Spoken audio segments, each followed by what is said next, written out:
Welcome to the Austin Forum Upload, the podcast of the Austin Forum on Technology and Society. We are coming to you weekly now and excited about bringing information about the pervasive and emerging technologies that are transforming how we live, work, learn, play, and more. I'm Jay Boisseau, the Executive Director and founder of the Austin Forum on Technology and Society. And I'm very pleased to have as guests today, Michael Scharf and Jason Scharf. Guys, thanks for joining us on the show today. Thanks, Jay. Great to be here. Really excited to talk. So Michael and Jason are the producers and hosts of the Austin Next podcast. So our topic today is how technologies are changing Austin and how Austin is leading in developing those technologies that are changing society. So we're going to explore several questions around that. But one of the interesting hooks today, and you may have figured it out from the intros, is that Michael Scharf and Jason Scharf are father and son. And one of the things I really like about their podcast is that in episode 0, they introduced each other. So I'm going to ask them to repeat that because I loved father and son introducing each other. Michael, how about you introduce Jason and then vice versa? Well, my co-host is Jason Scharf. He is a health tech executive and early stage investor with some 40 different investments under his belt. And my father and co-host, Michael Scharf, is an advisor and board member for multiple companies in fintech, cybersecurity, spent 30 years in banking, and now pretty much serves as a CEO whisperer. Well, that's great. I really think it's cool how you two are working together on this, but even more importantly, how your podcast is informing people, not just Austinites, but people about some of the special sauce that is here in Austin. And each week you're exploring a different topic about Austin. Oh, actually, some weeks you go on digital road shows and look at other cities as well. And I like that too. But often it's about some aspect of Austin that contributes to how it is leading, how it is innovating, how it is changing. And that's what I really want to delve into today. And especially because there's significant overlap between the Austin Forum on Technology and Society and your Austin Next podcast that discusses, on many episodes, technology and society. So how about for the first easy question, start off by telling our listeners about your podcast purpose, objectives, and intended audience. Well, the podcast is focused upon, like you said, the changes in Austin as it adapts to become a real technology and innovation hub. And we're never going to be, nor should we even try to be, the next Silicon Valley, but to really leverage what we have as the first Austin. So we've looked at the history of Austin as an innovation powerhouse. We've looked at multiple technologies and their adaptation, both to where and how Austin is making these happen and how the technologies are changing Austin. And then finally, we've looked at, we always ask our final question: what's next, Austin? And, the podcast started really as the collision of, if you will, 3 streams. Both Jason and I have experience in doing media in the past. I've done, news writing for television stations and radio stations. And as a consultant, I did some videos and the like for my own business. Jason did some podcasting for one of the corporations he used to work for. So that's the first stream. The second stream is that we're both very interested in innovation. I've started working with high-tech companies in the innovation space during the first dot-com explosion. And then, Jason, like I said, has multiple investments as well as the companies he works with. And the third stream really was how we came to be in Austin. And, you'd have to set the Wayback Machine for 2020. And as you can imagine, when the pandemic hit, California locked down fast and hard. And come the summer, Jason and I are sitting around, much like we are today. And he says, we're going and we want you guys to come with us. And I've been lucky enough that working on my own for a long enough time that it didn't matter where I was geographically. So we all upped and moved, and we arrived here in December of 2020. And over that period of prepping, we had looked at a number of podcasts. I basically searched everything with the name Austin in it, came across this great podcast called the Austin Forum Upload. as well as some others. But we wanted to create something with a unique voice. And that voice was how the infrastructure we have in Austin supports innovation. And then again, the flip side of it's what's innovation doing to Austin? How do we become more than the live music capital of the world? How do we become a real innovation powerhouse? And what does that do to the city and the character of the city and the region? So that's how we started the podcast. We actually kicked it off during the superstorm in February of 2021. That's when we made the decision to pull the trigger. We started recording in May, and our first episode was launched right after Independence Day 2021, just about a year ago. And what do you want your listeners to learn from or get from this? Is it meant to inform, inspire, create action? How would you describe the intent, the objectives of your podcast? All three of the above with respect to different segments of the audience. So when we're talking to that segment of the audience that is the innovators and the new companies, we want them to understand just what the resources are here in Austin because they're amazing. When it comes to companies that provide those resources, whether they're funders, whether they're government, whether they're the legal and the accounting community here, we want them to understand where some of these new innovations are coming from. Our first episode was with John Butler from UT, and we were talking about the history of Austin as an innovation system. And he talked about how George Kosmetsky had to convince our local attorneys and CPAs that they could take stock in lieu of cash fees in helping companies. And this is like in the late 80s and early 90s kind of thing. And, some of these law firms did really, really well, and some of the CPA firms did also. So there's always been a multitude of resources. And so we end up with talking to different segments of the audience. I think something also that's pretty interesting that I've noticed looking back is the objective has changed over time. So I always joke, we don't do seasons, but if you actually listen, you can kind of group together by the types of questions we asked, what's on our mind, right? And really, if you think about our early 2021 episodes, the objective was very much what is Austin, right? We talk about, we talked with the Round Rock Chamber of Commerce. We did some deep dives. We looked at a couple, some VC firms, and it was really kind of asking that question. And it felt very much like hey, we're new to Austin. What are the things that we want to know, right? And then as we kind of saw some through those episodes, we noticed a lot of the challenges were all the same. Everyone kind of talked about talent and infrastructure.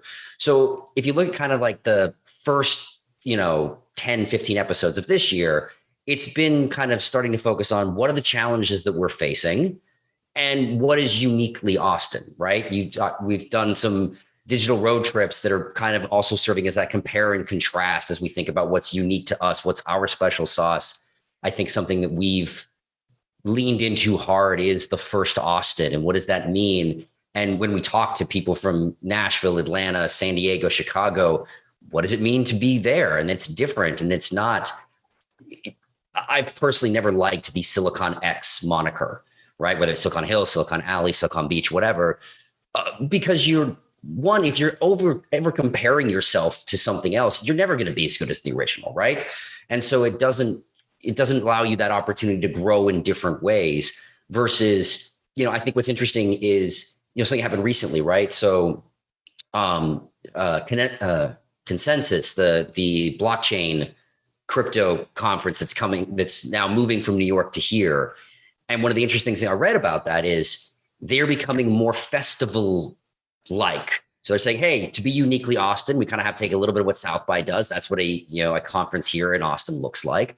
And that's good. That's our flavor. That is kind of what it is that becomes uniquely us. And we've kind of seen that as we've gone and come up with these ideas of, what are the Austin superpowers. But I think it's interesting. in the last like week and a half or 2 weeks, I think that the objective has shifted again. And you kind of notice probably in the next few episodes as we're starting to have, as they come out, as we usually record, a month to 6 weeks out in advance, is this sense of optimism that we have. And we think there are strong opportunities and things that are coming, and trying to really kind of promote that as well. An episode that we actually recorded this morning that will be out in a few weeks, all about energy and, energy transition, and obviously lots of things going on with, gas prices and oil and all of that. But one of the questions that we got into and talked about was, we are going to get through this. We are going to be in a world of abundant energy. And what does that mean for innovation? And I think that's one of the things that we really are starting to, that's kind of the next shift. And I think you'll see that in the next, 10, 15 episodes, is that very much is on our minds about how do we change the narrative to be very positive and be very optimistic, even as we record this, like we're, globally clearly heading towards a recession, and it's going to be bumpy, but how do we get through the other side? And the other side of things looks good. Great. Well, I'm going to get back to that positivity and the implications of that in a few questions, but let's stay on that positivity bent for right now. What have been your favorite tech topics so far? So I'd like each of you to tell me what your favorite technology topic, and I realize again, Austinites has covered many technology topics and some that aren't. All are about Austin, but many of them are directly or indirectly about technology. Which technology topic has most excited you in doing this podcast so far? Well, given in a previous life, I did a lot of energy work as an investment banker. Our episode this morning was one that was really interesting to me, and I think the listeners will love it when it comes out, because it does talk about the technologies that are currently and will soon be available that'll make a dramatic difference. And Jason just mentioned the fact that when we talk about energy abundance, what does that change? Mm-hmm. And I've been doing some work with a company that has a lot of overseas operations in very poor countries, and you see what the potential changes are with small investments in energy. And so that was great. We've got one coming up on architecture and how architecture impacts innovation. There's so many things going on in downtown Austin, and I know that architecture is going to impact how Austin looks at innovation and how we're able to support the companies that are doing the work in healthcare, in space and defense, in other areas. Jace, you want to talk about a couple of yours? Yeah, so I'll go back into episodes that are currently available, and I'll cheat in one way. So one I'll say is our conversation with Scott Collins and the deep dive on life science. Now, clearly that is my personal bias coming through as a someone who is heavy into that space. But one of the things that I really liked about learning in that is it comes to the fact that we have so many different industries. And it's the convergence of those different industries and how that is showing up in life science. I know when we moved here, I came with the idea of, okay, this isn't San Diego, this isn't the Bay Area, this isn't Boston. It is a more nascent life science ecosystem. But that was actually a positive. It means like I can make a bigger, effect. I'm not one of 100,000 people. And that was the mindset that I went into this. And this was, when we moved in the early 2021, and we had that conversation in the fall. And what was amazing to me, and loved kind of diving in with Scott on that topic, was the fact that, okay, in the year that I was here, this nascent ecosystem had a few $100 million exit, $1 billion exit, multiple unicorns, numerous $30 to $50 million raises, at least $500 million to $1 billion of VC funds raised that are focused on this. So that got me excited. I always kind of joke. It wasn't that it's not that the life science ecosystem here wasn't nascent. It was a secret, and the secret's out now. And so just really from my own personal bias, that was really exciting. The other one that I really liked was our talk with Ed Latson doing the deep dive on manufacturing. Because when we talk about the first Austin and the differentiations and the secret sauce, the not only is that we build things, right? And that is unique. And I think especially one of the things that we saw through the pandemic is we need to physically build things, and that's important, right? And the global supply chains are a lot more fragile than any of us realized, right? You had, a single ship in the Suez Canal block and cause, untold amounts of, economic damage for I think 2 weeks, and it was billions of dollars. So understanding that as our secret sauce and how technology and future forward that is becoming, it's not, we build rocket ships, we build EVs, we have high-end robotic companies, we do CPG, we build it all. And I also think tying into obviously the technology and society thesis that you look at, it's also one of the things that is going to, I think, drive our sustainability as an economic ecosystem. Because when you have Tesla hiring high-end jobs for high school graduates, that is a middle class that we can sustain, and not the kind of the bifurcation that we've seen in some other places. And so those kind of connections, I think, are the ones that have gotten me really excited. Love all those topics. And we have some overlap, of course. Scott Collins, great friend of mine, spoken at the Austin Forum multiple times. He's the founder of BioAustin. He'll probably be on stage for us at our live event in August of this year. We're working on the plans for that now. Energy, of course, Michael brought that up. That's a big topic for us. Every fall we cover that. This year, I think it's going to be in November. And we've covered manufacturing in the past, but I'm really glad you brought that up, Jason, because we haven't scheduled anything in the podcast or our live in-person events with that. But it's been in our queue to reschedule, since we haven't had one on that topic in probably, I'm going to say 4 or 5 years. And there's a lot going on in robotic manufacturing, 3D printing, and all these other areas. And we have great companies like Icon here, 3D printing homes.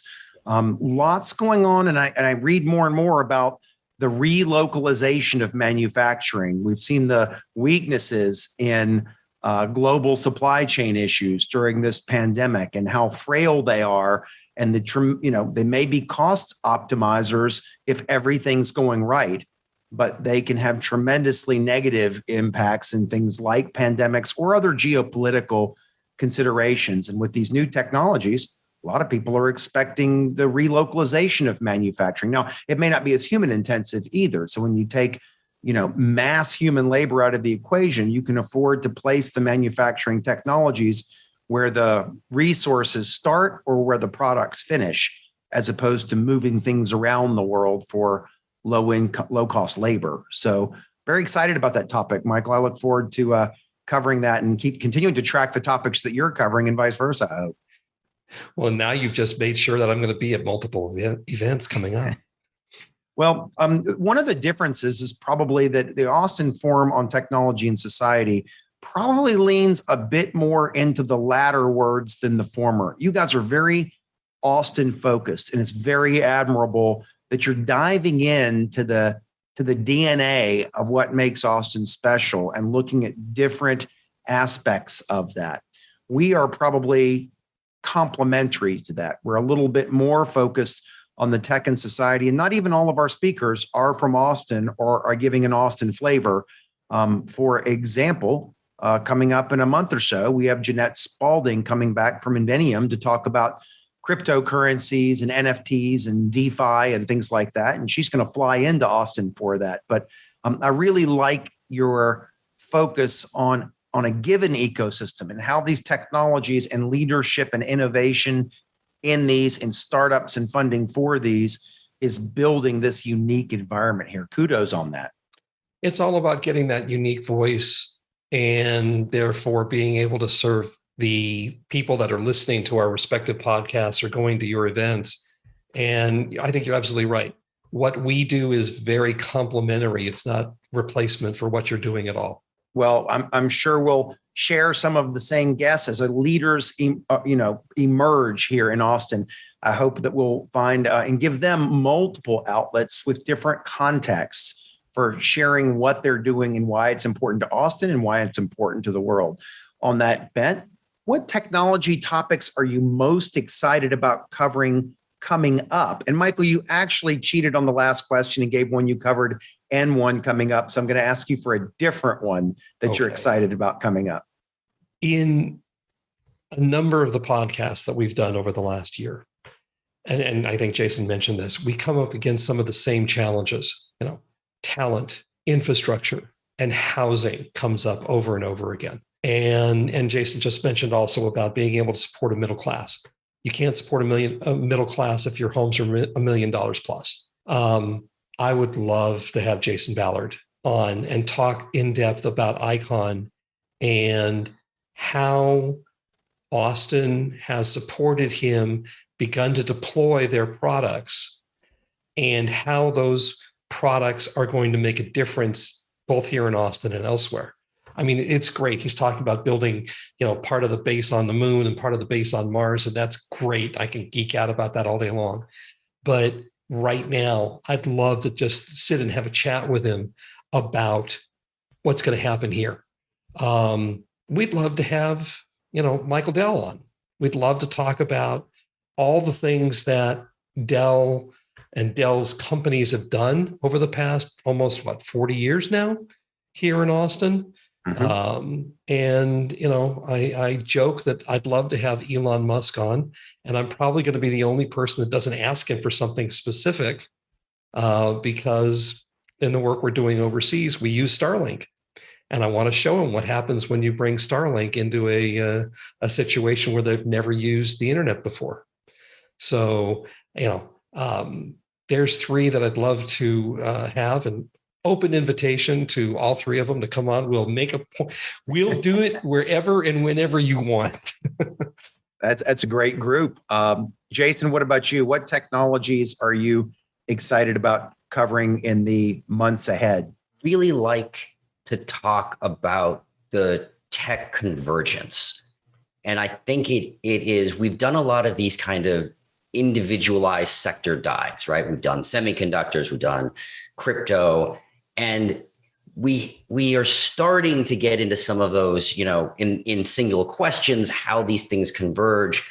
But that's some of the things I really want to get into is let's talk about how AI, and a whole episode on AI affecting life science, or, back to I know we geek out a lot about Icon, but, 3D printing and construction. So having those types of topics that we can think about that are really bringing them together, and then leading into that. And this is a special sauce, right? This is something, unique to Austin. And so, because I think that, and not to focus on, life science so much, but when I look at, what are things and the types of tech coming out of UT and the speed at which things compared to, let's say, UC San Diego or MIT and Stanford, I don't expect us to be a huge hub of, I've got a druggable target. We've created a new biologic. Like, that's not what I expect to be the bread and butter. If you're to tell me, hey, we have an AI platform that does de novo drug design, I'm like, yeah, I totally expect that to be in this kind of computation meets healthcare, to kind of steal Jim Breyer's term in this. So that's the stuff I'm really excited is how do we start putting these things together? Because the third aspect that comes when you bring these different things together is you start to have business model change. And you can say like, hey, I can approach this differently. And you can only do that in this kind of cross sections. If you would ask someone in life science, 15 years ago, what are you doing about e-commerce? The answer would have been, what are you talking about? What does e-commerce have anything to do with that? Versus, I was formerly at Illumina, big, genomic sequencing company, which obviously the majority, it's a, razor blade business. You have the sequencers and you have reagents. And hey, the people who bought our reagents would buy the same ones over and over again on consistent basis because they're doing the same experiments. And I was like, we need to build an e-commerce platform because they're like, if I can do this on Amazon, why can't I do it with you guys, right? And that's that bleeding between these different technologies that's what really gets me excited. Great. I look forward. Michael, I hope you get your three big guests, and Jason, I completely agree with you about the excitement around that. I mean, the opportunities for Austin in biotech. And like you said, we're not going to be San Francisco, Boston, or San Diego anytime soon. We'll never be identical to them ever, as you've pointed out. But combined with the other sectors that are strong here. I fully expect us to leverage our semiconductor sector, our computer sector overall, to do some interesting things in the computational side of biotech. I'll say that a couple of the topics that I'm really excited about covering in the Austin Forum, and I'm always excited about every month, it's my favorite topic. So I'll share a couple that I haven't scheduled yet, at least not recently, that I'm excited about scheduling again coming up. The space industry in Austin and Texas just continues to grow. And,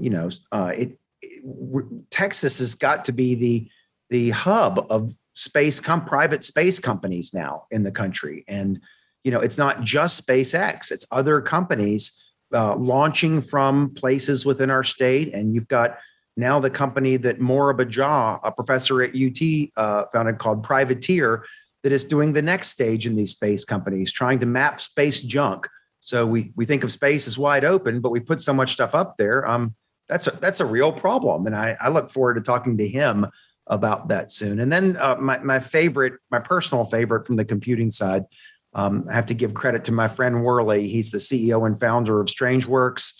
I'm a big believer in quantum computing. I know it's one of those things that people say, oh, it's forever, or it's never going to be practical or something. Those people are wrong. It's not going to be the physics is well understood. We're just in the engineering phase now. How do we make it, more resilient, less noisy, or more error correcting in it, and make bigger systems that last longer at a lower cost? So it's really in that engineering phase. And we got to get Worley back on stage again soon, or at least on the podcast again soon, talking about that, because I think we're going to see, we have a lot of hype around quantum in the last 6 to 12 months.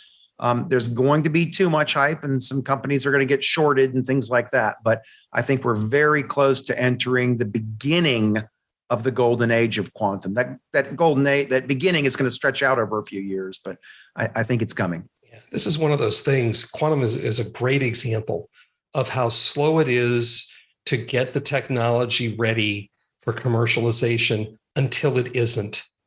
Right. And once that inflection point hits, I suspect it's going to hit soon. And I suspect that we're going to see quantum computing just become vitally important to so much of what we're doing, whether it's in medicine, whether it's in crypto or other technologies.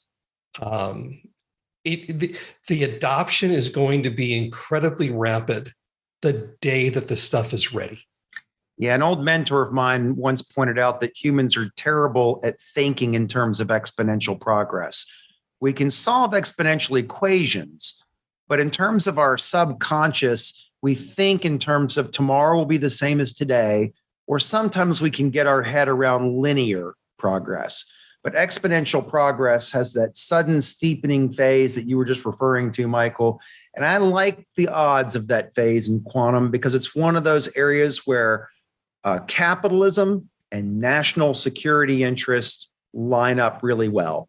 And on the money side of that, it's not just making money, it's protecting money because of the encryption and decryption issues around it. So all the interests line up well. We're seeing billions and billions invested worldwide. So looking forward to covering that one. And I encourage you to get Worley on your podcast as well. He always gives a great interview.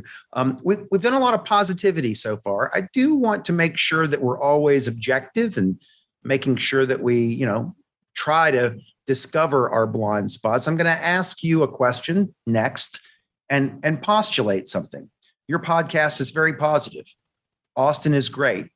We do have problems, and all this success leads to some challenges. Are you getting any feedback from any of your guests or any of your listeners about the dark side of this rapid growth in industry in Austin and the raising prices, the pressures on certain communities and things? Do you discuss that much? I haven't listened to all of your episodes yet, but do you discuss that much? Or are you hearing much feedback about it? I think it's not through.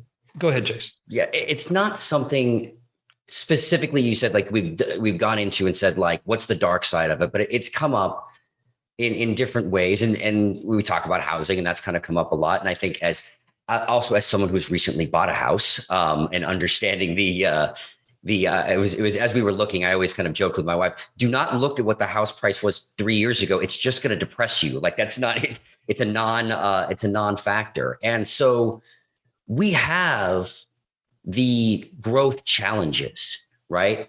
And the growth challenges of, it's great. Lots of people are moving here. So we need infrastructure, we need power, we need water, we need houses, right? Like these are some of the things. And part of that flavor, right? We talk about the dark side, but I see some of the things we talk about, like the bifurcation in some of these big ecosystems like Silicon Valley, where the middle class can't, if it's $1 million a year house, you can't really afford that if you are anything in the middle class, what you want to call creative, you want to call it a manufacturing worker, whatever it is. And how do we think about that? One of the things, and I get one of the biggest, I don't want to say dark sides, but in this kind of case, and I, when I was at South by, Morgan from Silverton said this when I asked the question of the Texas Unicorns panel. I said, like, what's the secret sauce? And actually he kind of flipped it and said, remember why you moved here. Remember why other people are coming here, right? So I get the fact things are changing, and everybody you talk to, well, gee, if you had been here 5 years ago, it would have been totally different. And I'm positive in 5 years, we'll probably say the same thing, right? So understanding that and the change, but it's the same thing of like, we're the live music capital in the world. And if musicians can't afford to live here, that changes what we are, right? Yeah. Now, where I'm going to cheat a little bit and go on some of the positivity, right, is that, and I think this is where I want to change, where we're hoping to kind of change the mindset, is lots of people are saying, okay, we have a housing problem. I 100% agree. We do not have enough houses for the number of people that are moving here and want to. But we are actually doing something about it and growing. So here's a stat that just blew my mind when we saw this, right? So last year, this is permit, so it's not full construction, but last year, Austin Metro approved 50,000 housing units, which we're about half single family home, half multi unit. And that's for a population of 2.3 million people, right? The New York Metro, which has 20 million, so 10x the number of people that we have, approved 50,000 units. So we are building our way. We are taking action to do things from this. You have to take action. You can't sit back and say, okay, we don't have enough houses. Well, that's terrible.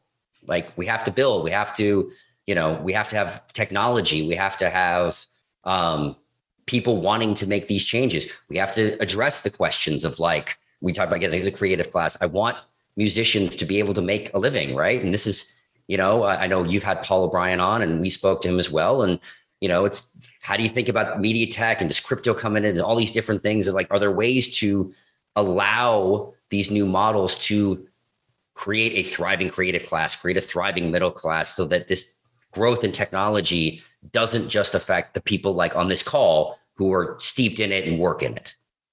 Yeah. And one of the areas that we really have not gotten into in this way is education. Because yes, we've had Bjorn from Ability, and we had Garrett from ACC, and we've talked about their programs, and they're great, but I'm going to say something that some people are going to hate, but I don't see how we can take somebody who has graduated, in large air quotes, from high school with a 6th grade reading level and a 4th grade mathematics capability, put them through any university for 4 years, and come out with a qualified data analyst or machine learning expert. We need to start significantly earlier if we're going to be able to sustain what we've built here. And I don't pretend to know all the right answers. I think Milton Friedman was right in a lot of ways, but you've got Austin ISD and Eames ISD both talking about the reduced level of kids in early grades. And I think a lot of that is due to the pandemic. I think a lot of it's now going to private school and homeschooling. So the question is, how do we take the kids that are still in the public schools and ensure they get a great education? And how do we take the kids that aren't in the public schools anymore and still ensure that they get a great education? Whenever we ask, and we always ask the question second to the last about challenges, and people talk about the challenges they face in their niche. But this is one that we're all going to have to face up to and take ownership of in the next, well, I'd like to say yesterday, but can't. But in the next couple of years, we're going to see tremendous changes in this area, and we have to help. We have to make this work. Thank you both for these answers. I love your podcast. I love your positivity. And I love that when I asked the one question about challenges, you both addressed it very head on. But even so, you started to get towards solutions and not just what the situation are. And so I really think with people like you doing podcasts and with other people doing what they do, and I know that you guys do many things in your days to help companies and help organizations.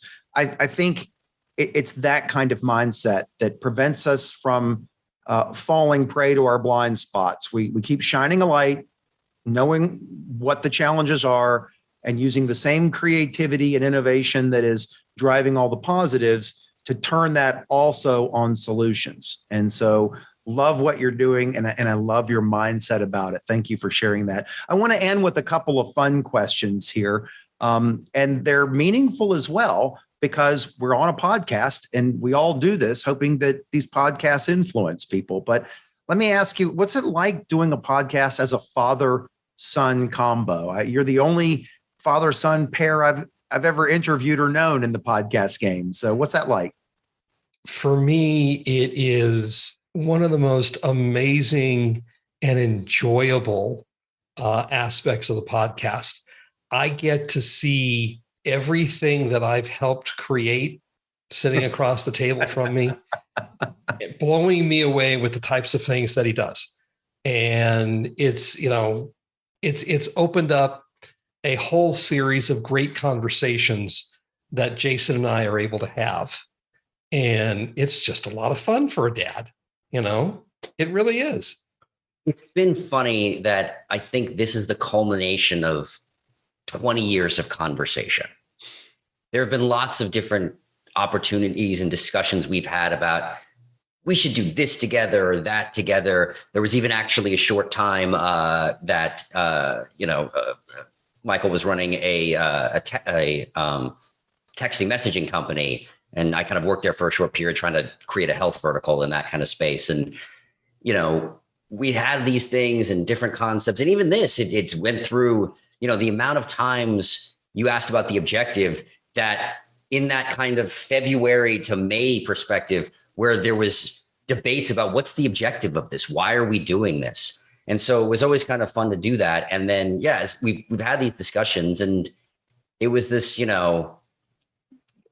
was back in, as you said, like October 2020, when, he said like, hey, as one of the other, I'll be transparent. One of the other objectives of the podcast is how can we quickly integrate into the ecosystem, right? What is one of the best ways that we can meet people? What is the best ways we can have these kind of conversations? So going to be selfish for a minute. That was one of the, streams that went in as well. And kind of said, but what if we did a podcast? And there's just got that moment of like, oh yeah, that's clearly what we've been building towards for, all of these kind of conversations is sit down and have some of these kind of ridiculous conversations that we have behind closed doors with other people and record it. All right. And the last question to end on the most positive note of the night, what advice do you have for Austin techies? If you could only give them one bit of advice as we come out of this pandemic, or at least enter a more manageable phase of it. And with everything you've learned about Austin by being here, by being part of this ecosystem, by talking to these leaders, what's a piece of advice you'd give to Austin techie listeners of this episode? Assume nothing. And that goes for the technology side of doing a podcast as well as the content side. I can't tell you how many microphones we've given away just so that we could get better quality audio. And of course, since this is an audio media, the sound quality is everything. And the same thing goes as far as the content. When we had you forced on to talk about South by, this is all brand new. So you come in there and you just assume nothing and work hard on the questions that you want to have answered for yourself as well as for your audience. You answered about podcasts, and I appreciate that. But what about for our listeners who aren't doing podcasts? What advice do you have for Austin techies to help drive Austin even farther forward into better circumstances? It's the same thing. It's Austin has a culture that is open and amazing. And don't assume it's like any other place where you've been. Come in fresh, be open, be willing to give of yourself, and you'll find that, I mean, I don't know how many hundreds of people I've met in the last 18 months here in Austin. I think there was one that wasn't willing to give me the shirt off their back kind of thing and say, welcome to Austin. We're glad you're here. And how can I help? And how can you help me? And that open culture is amazing, unique, and wonderful. And don't blow it. Great advice. Jason. I think it comes down to really taking to heart the first Austin. We are building something unique here. And I say we now, right? Because we are definitely that. So part of that is engage with the special sauce, engage with the connectivity, realize that the Austin ecosystem is not downtown, right? It's actually the geographic region is continuing to grow and the pieces that are part of that, and figure out how to engage across the board. Everyone is building amazing things, but I think the thing that's going to make us even more special is, we talk about the convergence, it's the creative collisions. You've got an idea, I've got an idea. How do those come together? And we all work really hard. And we kind of joke about the fact that, the two of us have multiple day jobs and multiple things and side hustles and all of that. But, engage in the ecosystem, be part of it, be part of building, and you never know what's going to happen. Yeah. We just changed the opening for our podcast to express that Austin is changing in real time. And Austin is. And everything that's happening is due to these collisions, due to these people willing to get together and say, let's make it happen. Those are great final parting shots for our listeners. I'm going to give one. Listeners, please check out the Austin Next podcast. Michael and Jason do a fantastic job with that. They're bringing great content that is very thoughtful. It is very analytical. It is very information packed, and it's filled with positivity, but objective positivity about what makes Austin special and unique. I like you emphasizing that point over and over. And we hope you'll also come to check out our live events for the Austin Forum at austinforum.org. Thank you guys for being here, and I look forward to seeing you again in person sometime very soon. Absolutely, Jay. Thanks a lot. Wait for it. Thanks for listening to the Austin Forum Upload. You can listen to additional episodes and check out a schedule of our monthly in-person events at austinforum.org. The Upload is a production of the Austin Forum on Technology and Society, a nonprofit organization here in Austin, Texas.